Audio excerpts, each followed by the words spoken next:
Hello, everyone. This is Tristana Perkle with Whole Kids Foundation, a member of the SGSO-Network. I'm just going to allow for attendees to kind of get started. I see the number going up, so I'll give you about a minute to go ahead and get online, and we'll get started in just a second.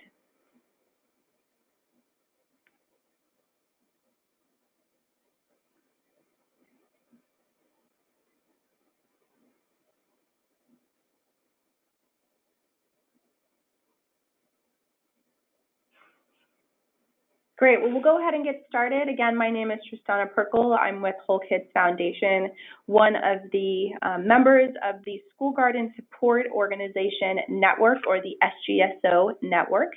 And this is our August 2019 webinar all about crowdfunding. So just to share some housekeeping items, if you could go to the next slide, thank you. All about our webinar today, the next hour we have together. There will be a recording of the webinar. It will be shared with you and with anyone who isn't able to attend, just via a link that you can click on and watch in case you have to jump off early. It'll also be available on our website, and you can see our website listed below at www.sgsonetwork.org. We really want to hear your questions and want to know what you think or what you're interested in via about the webinar. So please utilize your GoToWebinar control panel in the questions section and type in your questions whenever it comes up to you. We will be organizing the questions. Sometimes questions are similar to one another and asking them at the very end. And then there is also a copy of the presentation in the handout section. So also in the control panel, you'll find the handout section and you can download a copy of the webinar there. And then finally, we will be asking a survey at the very end of the webinar. You can either click on it right when the webinar closes, or you'll see it via the email. We'd really love to know what you think. That really helps us plan for future webinars. So just to give a very quick overview of the SGSO network, who are we? Well, essentially, we are just a group of individuals and organizations that support multiple school gardens. Our entire goal is all about creating dialogue, growth, connection, networking between everyone within our network. So we do that in three main ways. We have our Google Forum and listserv. We have in-person gatherings for connection building and networking. And we also have our webinars, which you're on today. So if you go to the next slide, this just kind of shows a photo of our Google Forum. And our Google Forum has thousands of people on it. You can connect to it via just logging in to the forum, and you can do so via our website listed here. Or you can also just email our Google listserv, kind of email directly. The listserv and the forum, they're kind of one and the same, and they are very active. And also incredibly helpful. It's one of the best listservs I'm on, so I definitely recommend it if you're not already on it. And then we also provide webinars. So if you'll share the next slide, this is our list of all of our upcoming webinars. So there's a number throughout the rest of the year. It does look like the September and November webinars are pretty similar. They're actually quite different and have different case studies. I think the November one will kind of focus a little bit more on AmeriCorps. So just to share, just be sure to check those out and sign up for those if you're interested. And then finally, we do have some future gatherings coming up. They're kind of wrapping up for the 2019 year, but we do have some coming in 2020, so definitely stay tuned for more gatherings. And reach out to us if you have any questions about those. So at this point, I will then hand it over to Sarah Pounders, who will be leading our webinar all about crowdfunding. Passing it off to you, Sarah. Okay, thank you very much. Good afternoon, and thank you all for joining this afternoon to hear about crowdfunding. I've got to say that this topic came up because I was very interested in it, so hopefully you will be too. And I want to learn as much as everyone else who's on here. So today we have three speakers: Sarah Pounders, that's me from KidsGardening, Roger from Seed Money, and Hillary from Slow Food USA. And we're going to just jump right in here. So what we're going to do for today is we're going to want to do a quick poll just to see who is on the webinar today. Then we're going to cover kind of an introduction to crowdfunding. So I'm going to share some of the research that I've done related to crowdfunding as we've looked at it at my organizations. And then we're going to jump into the case studies where you really find out about some of the crowdfunding campaigns that we have participated in and what we've learned, the good things and the bad. And we want to conclude with question and answer. So first up, we have a poll. We'd really like to just kind of know a little bit more about who is on the call today. So if you can describe your primary role within your school garden support organization, and we wanted to see if you're working specifically with the kids administrator, if you're a volunteer, which probably means you do a little bit of everything, if your specific focus is fundraising, or if you consider yourself to be other. So we'll just give you a second to answer those, and then Tristan will put the answers back up again for us.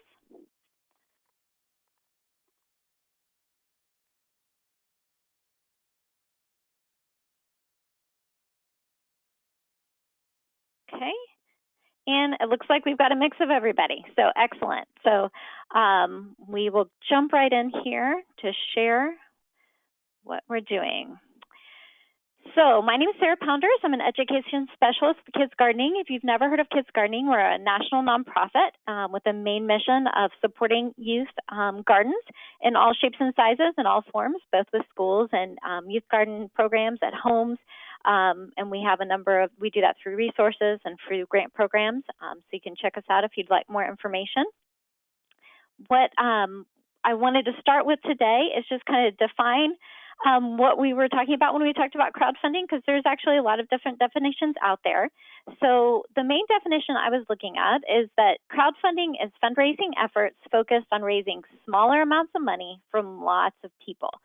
So versus kind of what is the more traditional fundraising sense, which was you have kind of a few target folks that you may be, like if you're getting grants or applying to a foundation, you may be looking at one big funder. And this is the opposite in that you're looking at lots of smaller funders. Now, frequently, when we use the term crowdfunding, you are talking about using online platforms and social media and more digital means of attracting your donors. But it can also be organized around in-person events. We're probably going to focus more on those online platforms today, but just wanted to bring up that sometimes when you're defining it, you can also be talking about in-person and smaller events. So what are the potential benefits? Why are people so interested in that? Well, the potential benefit is first to raise money. So the raise your funds is the main objective of doing this. So, but why use this particular type of campaign versus another is that crowdfunding, by trying to get your name out there, also attracts new donors. So one of the main benefits is that you're reaching new people that you may not have had supporting you in the past. And so by doing that, you're also creating a sense of community around your cause, around your organization, because as people give money, whether it's $5 or $100, by giving money, they're kind of getting more invested in you and in your success, and they feel part of the process. And so that is one of the great benefits that you're potentially trying to link into when you talk about crowdfunding. So just keeping it real. So want to make sure to bring up at the first is that, so crowdfunding, you see all these really amazing, you hear about these amazing stories of folks just raising huge amount of money where their program goes viral. I think the first one that comes to mind for me is the Ice Bucket Challenge that just raised millions and millions of dollars. And the keeping it real, so crowdfunding generally raises between $3,500 and $35,000. So you're usually looking at some kind of smaller amounts. So yes, there are some of those events that really gotten huge amounts, but keeping it real is to keep it that it's usually a smaller amount. First of all, another thing to keep it real is that I think there's sometimes a perception that crowdfunding is a little bit easier. It's just you pop it up and you send it out and then just people give money. And it's really, there's more involved in that. And we're going to kind of share some of that today. So there is time that needs to be invested before. Another thing is you must create excitement and inspiration behind it, just like any of your other fundraising campaigns. It just doesn't necessarily happen on its own. You also will need to plan to take some time to invest in learning about different platforms and conducting platform research. So you need to figure out how you're going to go about doing that. And also, just like other campaigns, you are actually getting a buy-in before you launch the campaign. So I guess the main thing is is one of those, just wanted to make sure that it was clear that, it's an investment. It's just like a lot of other campaigns. You're just kind of using a different vehicle. Another thing to consider if you are a national organization and you're hoping to take your crowdfunding nationwide is that you will need to look into state charitable solicitation registration. So that's the process. In many states, you must be registered in order to take money for your cause, for your organization, for your nonprofit. The process of doing that varies by state to state. There are fees state to state. Sometimes it's an annual renewal process. So that's another thing to remember to factor in and to take time to research. So what are kind of the key components behind a crowdfunding campaign? One of the successful key components is to make sure that you've chosen a realistic and measurable goal. So just pretty much, I'm sure that many of us, just like your garden program, you want to make sure that it's realistic and measurable goal, the same kind of thing. So you want to keep your expectations you can look at what other organizations have done similarly and kind of make sure that you kind of use that as a base for what you might be able to expect. Another real key component of these is that you have to be really good at being able to tell your story. So you need to, because you might not have folks who have participated in your programming or been a direct benefit of your program, you need to be able to share with them to make them feel like they really understand what you're doing and how you're accomplishing it. So words, photos, videos become very important. You also still need to have some personal connections. Those are still critical, although it may not just be the people that you know directly, but it's the people who know the people you know.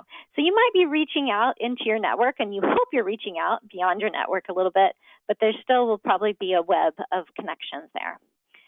So another key component is picking the platform that's the right for you. We're not going to have time to go into too many different platforms, but Roger's going to share some about seed money, and we're going to share some about the other platforms we use, but there's lots and lots to choose from out there. So making sure you pick the one that is the right connection for you. And finally, another key component in some is recognition and reward. And this can vary from campaign to campaign, how you're going to recognize your donors, how you're going to reward them. There's lots of different options, and it's just another thing that you need to consider up front as you get started. So as I mentioned, there are many platforms available. We're not going to get into them all today. Some things to consider is making sure, looking at the platform fee. Some of them you pay a flat percentage. Some of them you pay a percentage of the amount raised. They also will have credit card processing fees, maybe taken out in different ways. So those are just some things that you're going to look into and how they're organized. Some of them have a specific time that they're open. Some of them let you have them open a wider choosing of time. So lots of different things to look into there. So just make sure to find the one that's right for you. So finally, I just want to do a poll before we get into the case studies of we want to see how many of you have ever conducted a crowdfunding campaign. And we've got the answers yes, no, and not sure. And the reason we put not sure there is just either if you're new to the organization and you're not sure if it's done before, or maybe you're not sure if one of the campaigns that you've done would really fit into that definition of crowdfunding or not. So we're curious to see as we talk to folks how many were involved one way or the other so far in this pursuit. So Tristan is going to get some answers for us.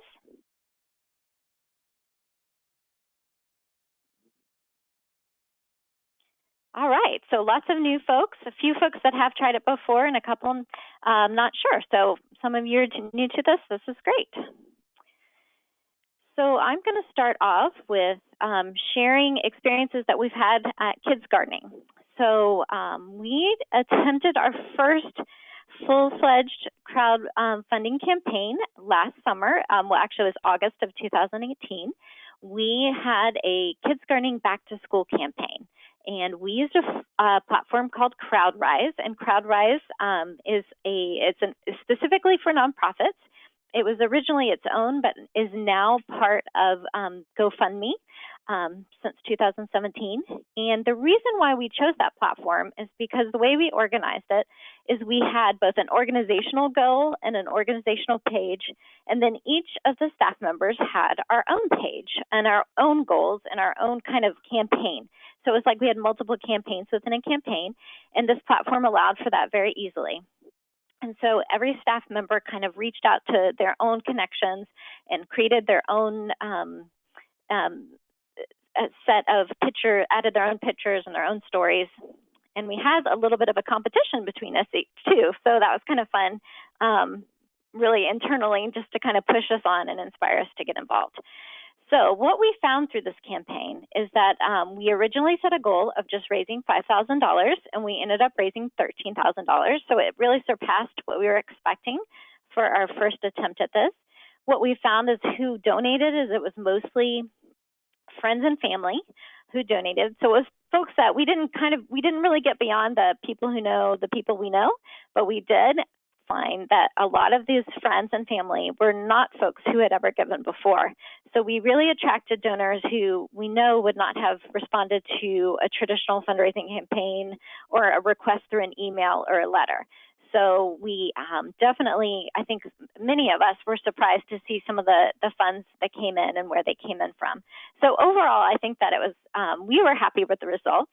But then we had to keep it real. Let's think about, we kind of looked at it afterwards, and we did realize that it was mostly family and friends, and we got new donors. And so we were trying to look back and decide whether we do it again for this year, because it's another back to school, or if we change it up to something different. So one of the things we learned first is that it really took more time than we anticipated.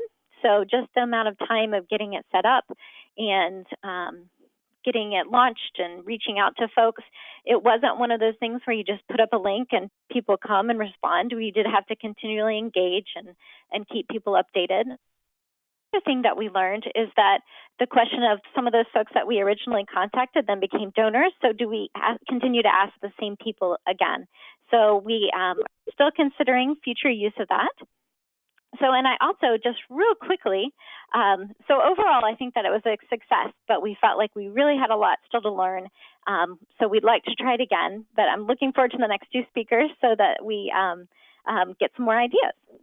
So I also wanted to share another small-scale crowdfunding campaign that we do for my particular school garden that I volunteer for, and I'm just going to throw this in here real quickly because it's something that as a school garden support organization is probably not something you would do on a large scale or a national scale, but it might be something you might want to suggest for one of your schools to do on a school level. At our school, I'm the coordinator for our garden at our elementary school, and we celebrate the 100th day of school every year. And so we decided to add in a campaign called 100 Coins for 100 Days. And so that's kind of crowdfunding because once again, we're getting small amounts of money from lots of folks. And we were actually just surprised at how quickly it adds up. And with 2 flyers and about 4 hours worth of time, we ended up making $1,200, which was pretty much our entire garden budget and our beautification budget for the year at our school. So we just asked kids to bring in 100 coins in any combination, and we rewarded kids not based on amount, but based on participation, and we got over 50% of the students participated and brought in little baggies worth of coins. So it was really great crowdfunding on a small scale because it really took about 4 hours of time to make that money. So I just wanted to share that too as an example of a smaller scale, not online crowdfunding campaign. So next I'm going to turn it over to Hillary, and she is going to talk about one of a national scale campaign for us. All right, Hillary.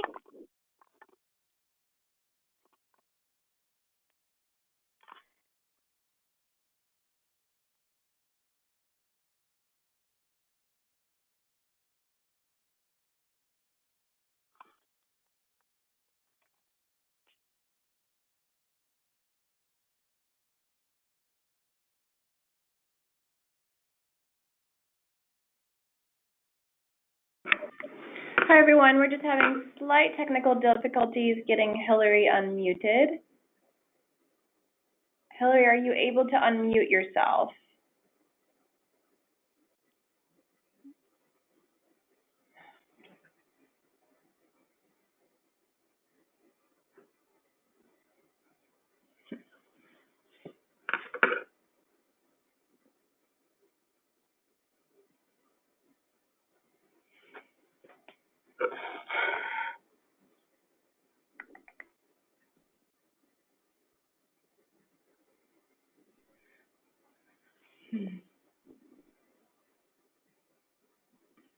Sorry, everyone. We're just having our GoToWebinar is not being very responsive to muting and unmuting.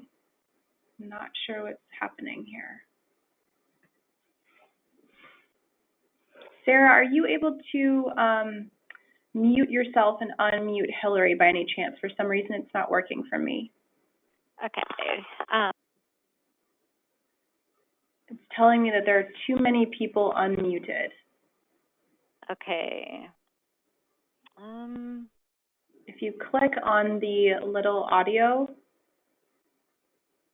okay, good. It looks like, Sarah, you are now muted, and if you could unmute Hillary, for some reason it's not letting me.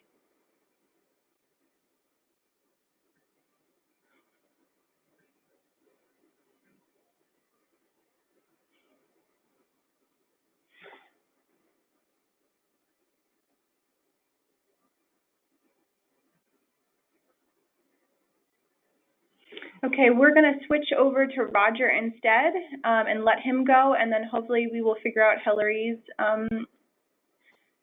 situation. Roger, let's first make sure that we can hear you. I'm on now. Okay, great. Sounds good. We will change the presenter over to you.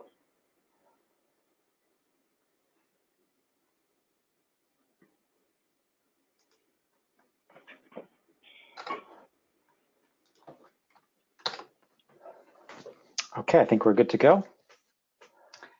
So I'm going to be talking about crowdfunding as well, but with a little bit of a twist, which is something that we call crowd granting at my organization. So I'm Roger Doiron of Seed Money. And just to situate you a little bit, I'm from the southern part of Maine. And to zoom in a lot closer, you can see right in my backyard. This is about what my backyard looks like at this time of the year. It's just to show you that I walk the talk when it comes to gardening as well, in terms of a backyard home gardening, but also in terms of school gardening, having followed my boys up through elementary school. This picture here is of a couple of my boys, the two in the red shirts there, as we were getting a garden planted in our local elementary school, and sort of followed them up through the various schools that they went through in our public system, helping school gardens to get started in each of those schools. So I do know the ins and outs of school gardens with all the various challenges and joys that they entail. So we're talking though about fundraising in particular today, and I think this is what we all sort of would like garden fundraising to be like. That is to say, just a very clear and straight path forward without any pests or diseases of any type. But the reality, as I think a lot of you know, is something different. It's a little bit more like this. And I'm exaggerating, of course, by saying that it's a jungle out there. There aren't any poisonous snakes or spiders that risk biting us. But I think if you have had to do some fundraising before for gardens, you know that the path is not always clear. There are lots of opportunities, but we don't necessarily know what's going to be the best one for our particular project. And with Seed Money, we're sort of coming from that perspective that we're working with people, parents, with teachers, school administrators who are looking to sort of navigate their way through that jungle. And we're trying to propose sort of a well-cleared pathway that can be followed to get from start to finish. So Seed Money works with a number of different types of garden projects. Certainly school and youth gardens represent the majority of the projects that we work with, but we also work with other types of projects, such as food banks that are trying to either start up or sustain gardens, community gardens. And we do this work both nationally and internationally. And so we have a bit of a track record built up at this point because we've been working in this space for about 4 years now, having helped about 1,100 projects raise close to $900,000. And one statistic that I'll just point out there is the average amount raised, which is something like $800 per project. So we're really working with garden projects that are a little bit smaller in scale. For example, your typical school garden, for example. So that's sort of the scale that we work with. But we have had some projects raise as much as $15,000 using our platform, just to give you an idea of the range. So as was mentioned in my title slide, we're offering what we call a crowd granting program with 250 challenge grants ranging in size from $50 up to $700. And so with the information that Sarah provided before, this is just yet another definition of what crowdfunding is, very similar to what Sarah showed us before. The little twist that seed money offers is that we're working with what we call crowd granting, which means that when individual donors sort of come together, they're not only contributing their money, but if they do it well, a project is able to leverage those individual donations in order to secure a larger donation in the form of a grant coming from us. So let's take a closer look at the sort of the seed money map for fundraising. So as was mentioned, we have a 30-day program, and it is time to start and finish at what we consider to be a very beneficial time for online giving, which is starting November 15th, ending December 15th, and having Giving Tuesday somewhere there in the middle. So this is the time of the year when most people are open to giving to charitable causes. So one sort of unique feature of our platform is the fact that it's timed at this time and that all of our campaigns are running at the same time. So it does sort of create a sense of friendly competition among the various projects as they sort of compete with one another for one of our grants. So we do have 255 grants available this time around. That's the most that we've been able to offer, so we're quite excited about this. But sort of the general rule of thumb is that the more that you're able to raise, the bigger the grant you can win. But we've really tried to structure our grants in such a way as to make them very accessible also for smaller projects. So this slide shows the breakdown. It's a little bit more complicated than I can really go into detail about, but essentially everything that you're seeing in the pyramid structure there, those are challenge grants. And so I'm listing the size of those grants, and then in parentheses after it, the number of those grants that we're offering. Then those grants are awarded based on where projects end at the 30-day period, at the end of the 30-day period, sort of in the final ranking. Then we also offer what are called Strong Start grants, and these are more of like a sprint grant. So these are grants given out to the projects that have raised the most money after the first week, because a big part of successful crowdfunding is creating some momentum. That's what we've studied and have come to conclude. So those Strong Start grants are a way of getting that momentum going for projects early on. Then finally, we also offer some grants that don't have a crowdfunding connection whatsoever, just to make sure that we're active in the areas that are of key importance to us. We're based in Maine, so we want to make sure that we have a lot of resources available for Maine projects, but we also want to make sure that we have some resources set aside for garden projects in the developing world. So what we try to do along the way is provide as much support as possible to campaign leaders. So these campaign leaders can be various people connected to a school. They could be a parent, they could be a teacher, an administrator, a volunteer of some sort. And we do sort of different things with and for those campaign leaders during the 30-day period. We help them sign up to our platform. We try to make our platform as user-friendly as possible, but we know that people have varying degrees of ease with online technology. And we also provide some help creating the campaign page. As Sarah mentioned, this is really the opportunity for a garden project to tell its story, both in pictures and in words. So we tried to the best our ability to provide some guidance about the most effective storytelling that a garden project can do. And then we also, along the way, are providing some additional sort of technical support in the form of helping to both create and share what we hope are going to be somewhat viral graphics that will engage potential donors. When projects are getting very close to raising their target amount, we will help them create a stretch goal, which then allows them to reach a little bit beyond what they initially thought was going to be their goal. And then we also provide help thanking donors and then downloading donor information. So what you're seeing here is just our dashboard, or a sample dashboard from one of the garden campaigns that we helped coordinate. So all of these are donors that then can be downloaded and then perhaps uploaded back into some other type of online platform or database program, so that you have, not only the funding that you raised through your campaign, but ideally you have a list of new donors that you can be reaching out to for some future fundraising effort that you might want to have.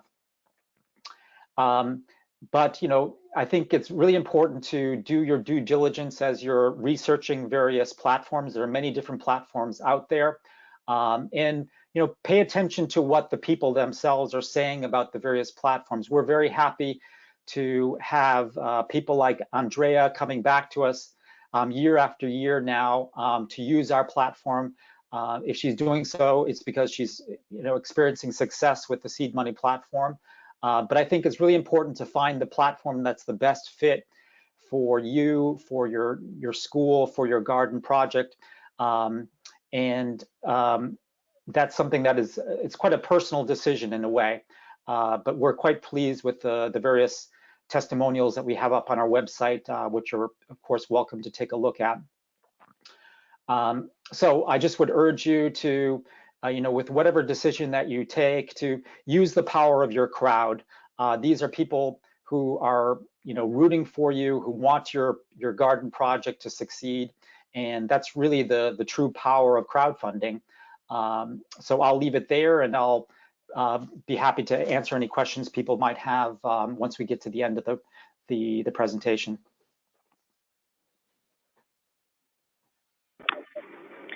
Great, thank you, Roger. We are going to pass the screen back to Sarah so that we can finish off the presentation, hopefully with Hillary. Sarah, are you ready? I'm going to pass it back to you.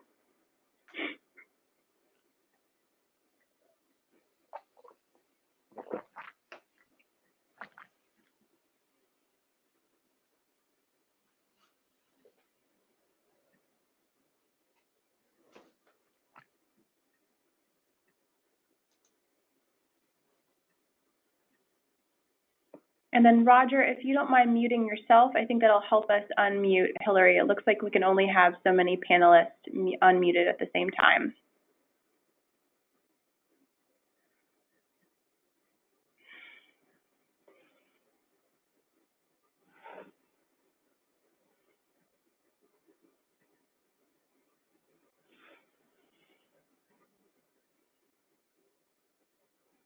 Hillary, for some reason, it's not letting me unmute you. I apologize, everyone. I've never encountered this before. Are you able to unmute yourself? Oh, there we go. Whew, hallelujah. Sorry. Oh. Great. We can hear you now. Perfect. Sorry, everyone. That was a bit of a struggle. I guess I'll just dive into it. My name is Hillary. I am here to speak about the Embrace Joy and Justice campaign that I helped manage for Slow Food USA.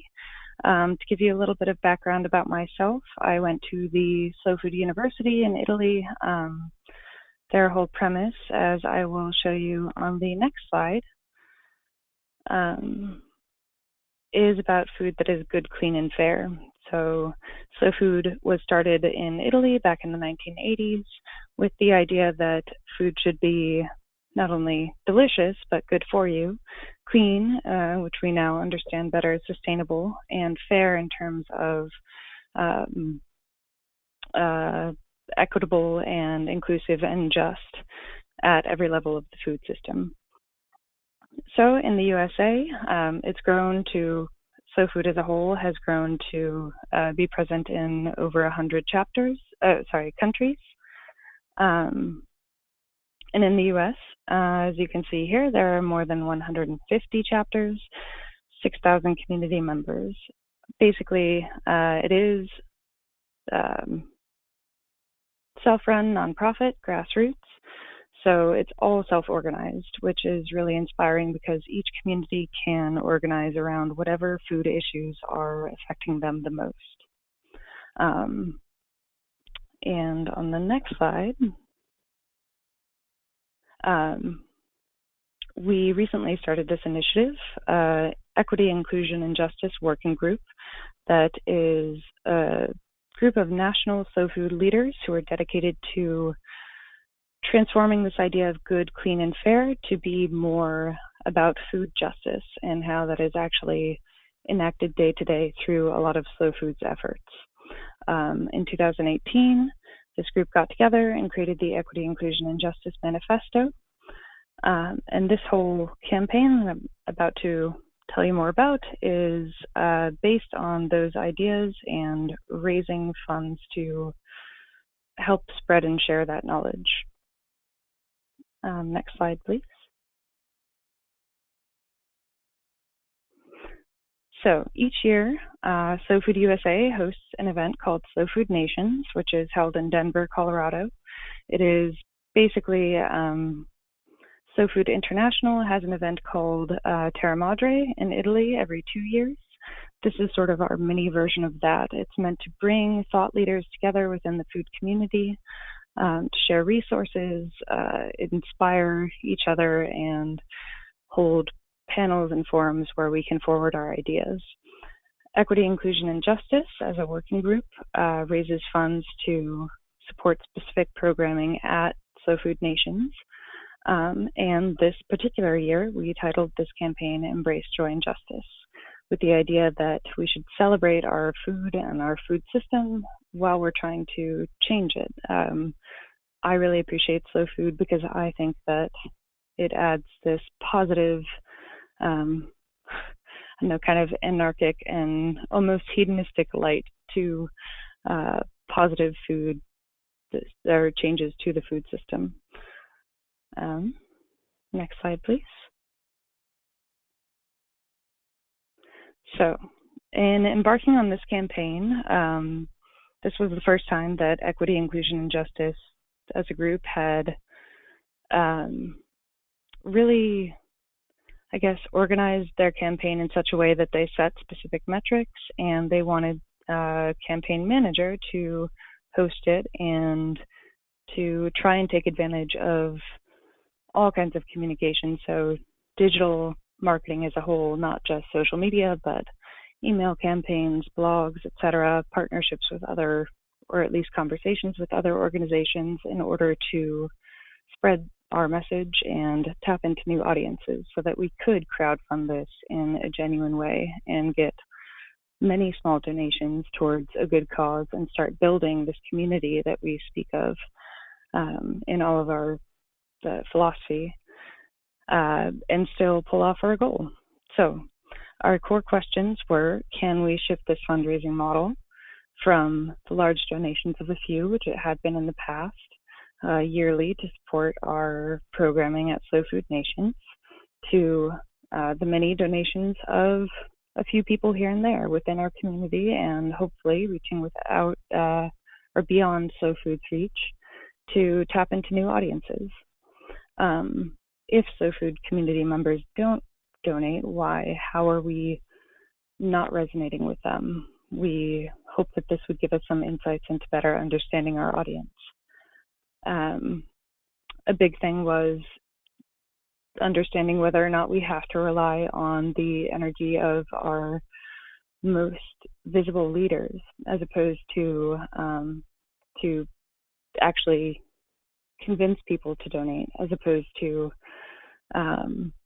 being able to just spread the message person to person.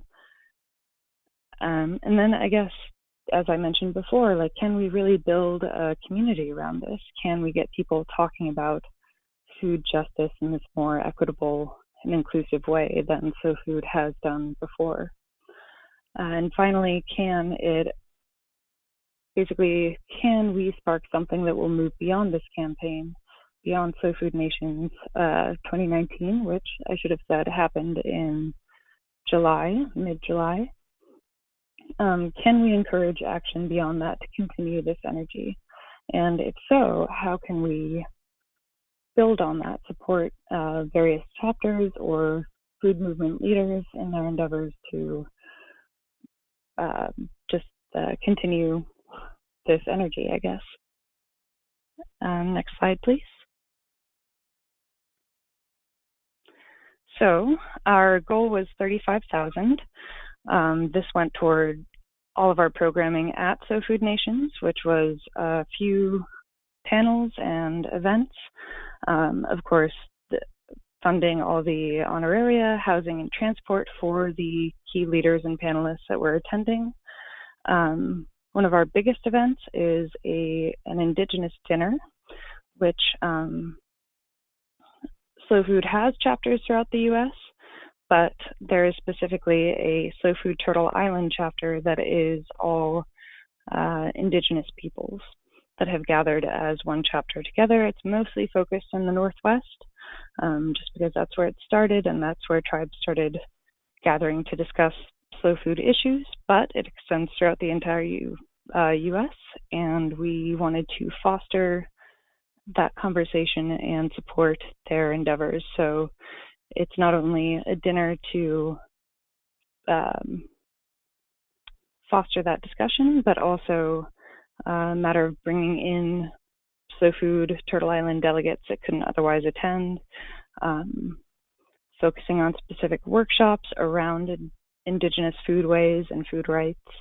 So as you can see on the left here, we had many diverse events. However, at least I believe this is only, 5 out of the 12 that we hosted. And 3 out of these 5 are specifically dedicated to discussing Indigenous rights, Indigenous perceptions of food systems and foodways, and how basically bringing minority voices to the fore so that we can hear different perspectives than are typically heard within the food movement. And then, of course, a lot of this funding went to campaign costs in terms of, actually, next slide, please. In terms of creating these EMBRACELets. So this was just a partnership with the campaign leader.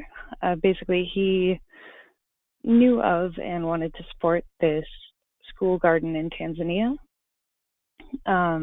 So they've been making these bracelets, not with this specific logo, but making these bracelets for quite a while, and we thought that it would be a great way to help their local food economy and community food security by supporting that cause. So we bought these EMBRACELets as a sort of a symbol of the campaign. So with each $20 donation or more, you would receive a bracelet in exchange. And the idea was to not only, I guess we've realized that a huge component is feeling direct impact in this kind of crowdfunding. So knowing exactly where your money is going and being able to see a difference, or like see how you somehow impacted a community or the cause that you're looking to support. And so in this case, we wanted to support this school and the development of their organic garden, which is soon to be part of the Slow Food 10,000 Gardens in Africa campaign, to give people like a real tangible sense of what they were donating towards, and also so that they could wear these bracelets at our event and express that sense of unity or community that we're trying to build. Next slide, please. So our action plan was direct outreach, which is pretty standard. That was has always been part of our fundraising. But in terms of crowdfunding, we took a little bit of a different approach in terms of email campaigns, community education, and especially leveraging digital media. So we created a communications plan that involved a lot of, or specifically scheduled email outreach, social media posts, and then especially reaching out to our chapter leaders across the country to give them the tools to communicate directly with their members, as opposed to, we've realized that So Food USA is a necessary umbrella organization to provide resources and support to all of these chapters, but So Food USA asking for donations is much less likely to get results or like really resonate with the people who would appreciate this message but wouldn't value it as much coming from a national organization as opposed to their community leader that they get to see every day and go to events with, etc. So we hope to give these chapter leaders a digital toolkit that would provide them the resources to host their own social media, host their own fundraisers and events, or incorporate our messaging at least into what sort of activities they were doing. Next slide.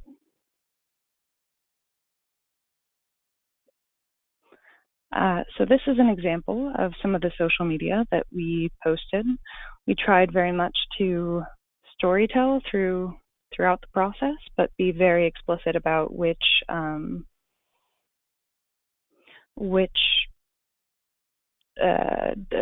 these funds were particularly going towards, and express the kinds of events that they could either enjoy personally if they were able to attend, or at least share all those resources, videos, photos, great quotes from our panelists, so that they had a sense that anyone who donated could feel that they were really part of something.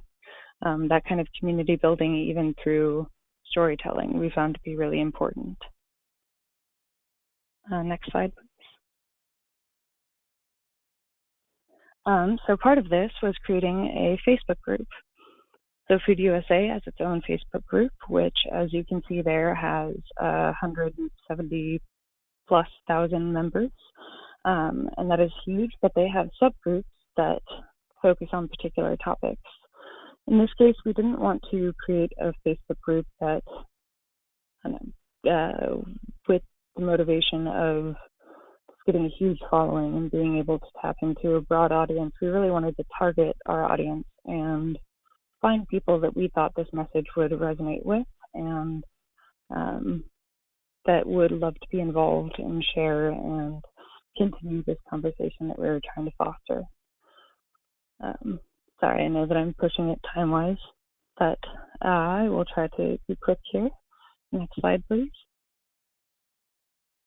So in the end, we'd aimed for 35,000.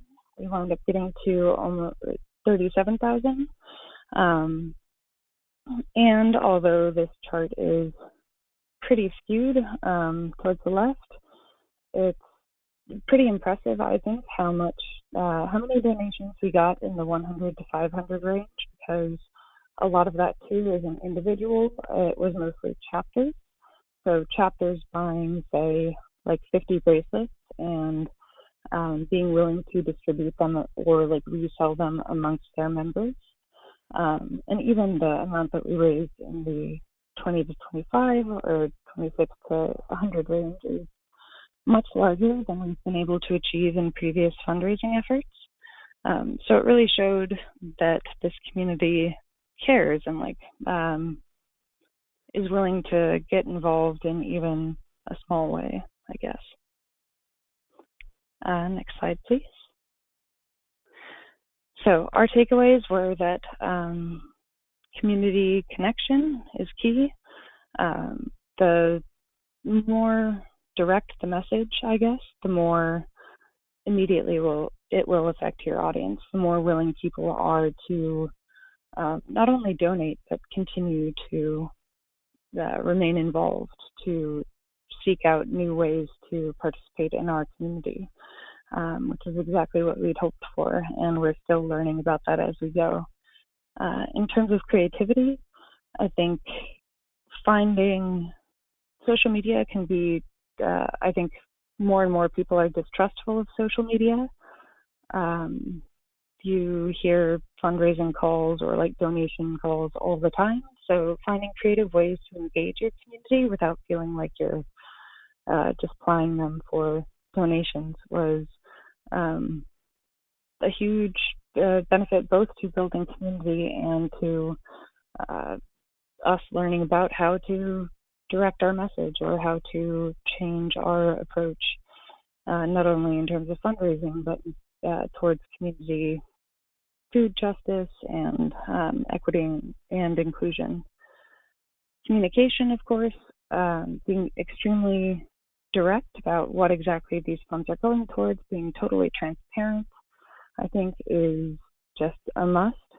The more transparent you can be, the more people want to really, I guess it builds a sense of loyalty that is hard to do nowadays with digital marketing in general. And then clarity, I guess tapping into that same aspect, transparency. The clearer you are about communications, about your own learning from an experience from a fundraising campaign, the more open you are to ideas as well, to suggestions, and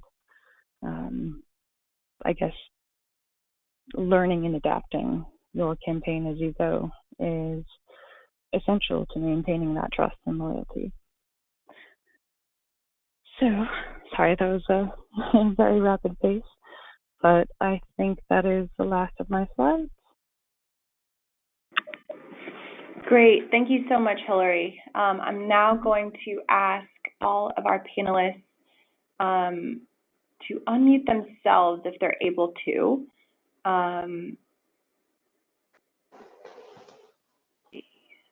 Great, you are all unmuted. Awesome. So we're gonna jump to questions now, and I've got some questions from you all. But again, if you have more questions that come up in the next 7 minutes that we have remaining, you can type them into the questions box in your control panel. So first, we're going to start with a question from one of our participants that says, 2/3 of the students in our school live in poverty, so we don't like asking our families for money. What can we do to reach out beyond our community? There are a number of schools in the district, a lot of schools in our district that have supports, a lot close to each other that are scrambling for financial support. So any suggestions on how to reach beyond their community or work with communities that might not have a lot of necessarily financial resources, that might have other resources?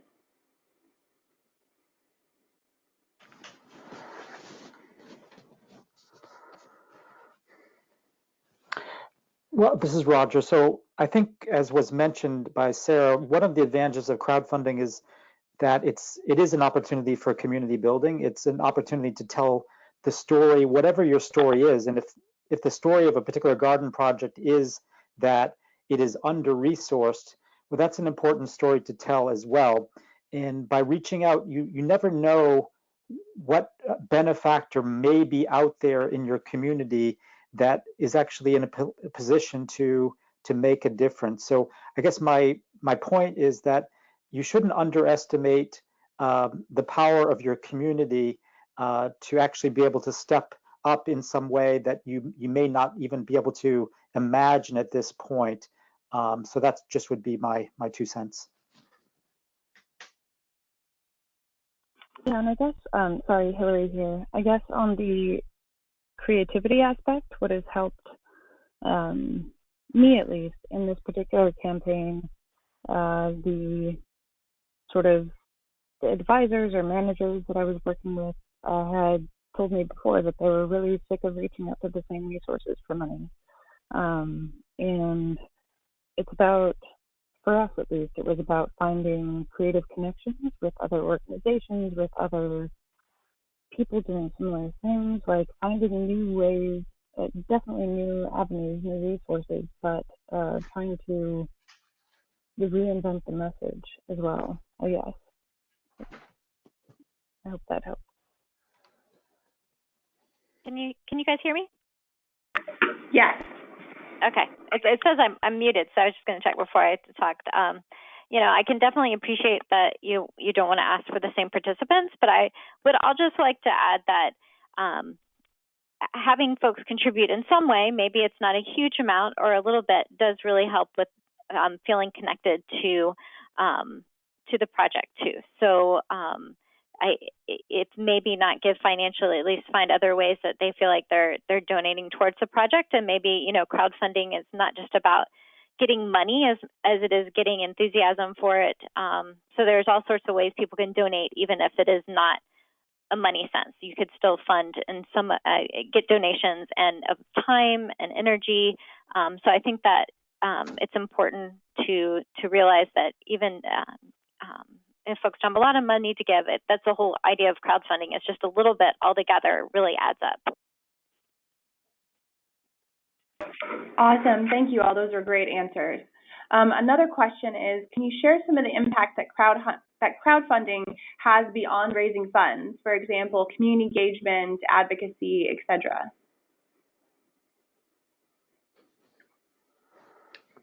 That kind of goes along with what I was just talking about, is that, it really, it gives you a reason to be in contact with people. It gives you a reason to be sharing your stories and for folks to know what's going on and what you're up to, and to start following you and we always try to communicate, but I think this also pushes us to further communication of our stories and what we're doing.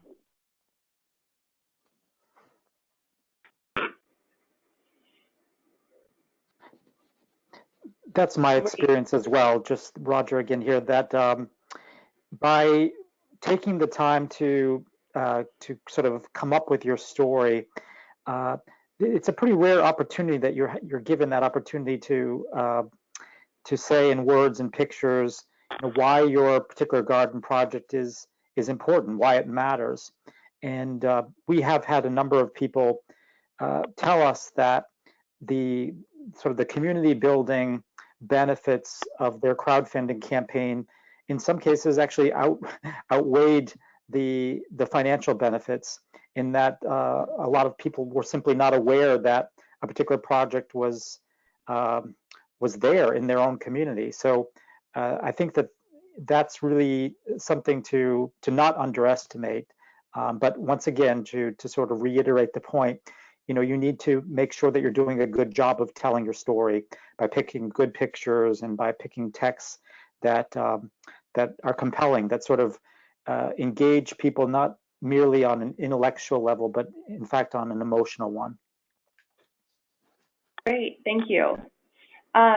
We've gotten a question. Sorry, what was that?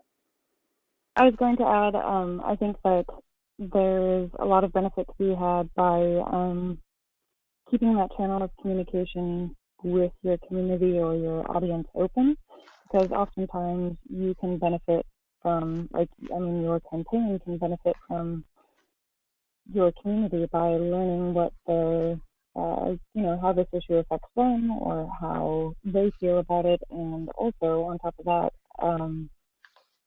getting photos and feedback, doing sort of like user-generated content through your campaign. So if you're asking or trying to raise money for a garden, asking about how they garden at home and asking them to submit their photos and their feedback, like incorporating the community in that conversation as you're fundraising can be really beneficial on both sides, I think.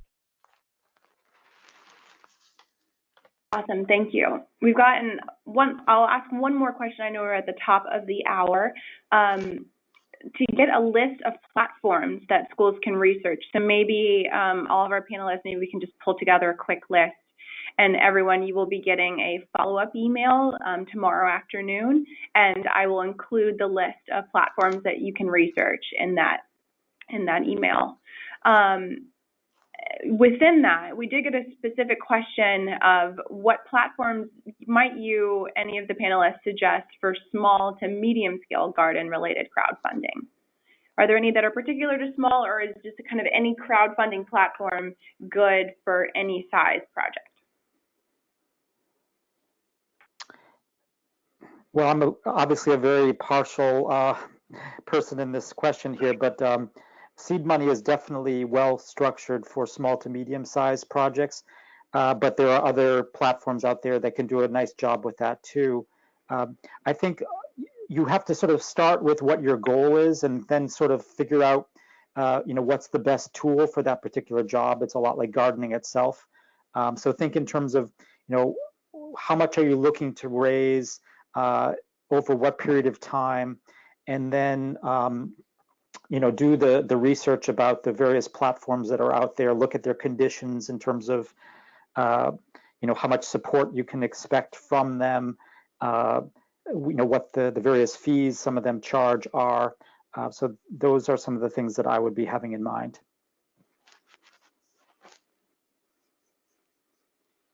I would definitely say, to add on to Roger's, that I think seed money is the only one out there that's specifically focused on gardening, correct?